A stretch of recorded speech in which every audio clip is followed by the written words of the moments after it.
વડોદરા શહેરના નટુભાઈ સર્કલ પાસે આવેલા સિને પ્રાઇમ પાછળ રિલાયન્સ મોલમાં આગથી અફડાતફડી। એક તરફ શહેરીજનો ઉત્તરાયણ પર્વની ઉજવણીમાં વ્યસ્ત હતા, ત્યારે બીજી તરફ શહેરના નટુભાઈ સર્કલ નટુભાઈ સેન્ટર નજીક આવેલા સિને પ્રાઇમની પાછળ રિલાયન્સ મોલમાં અચાનક આગ લાગી હતી। જોતજોતામાં આગ ફેલાઈ ગઈ અને જેમાં ઘણું નુકસાન થયું હોવાનો અંદાજ છે।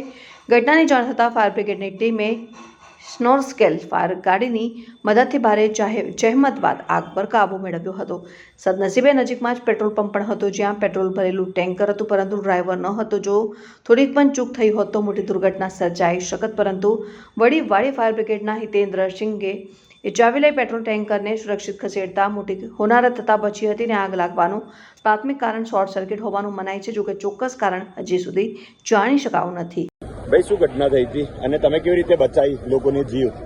અમને કંટ્રોલથી કોલ મળતા વડીવાડી ફાયર સ્ટેશને અમે ઘટના સ્થળે આગ જોઈ અને બાજુમાં પેટ્રોલ પંપ છે, ત્યાં ટેન્કર પડેલું હતું પેટ્રોલનું ભરેલું, એટલે એને ડ્રાઈવર નહોતો, એટલે હું ઘટના કંઈ દોડીને ગયો, પછી ચાવી લીધા પછી ગાડી સ્ટાર્ટ કરીને એક સાઈડ પર મૂકી દીધેલી છે ગાડી। શું નામ છે તમારું? Hitendra Shinde, Wadiwadi fire station.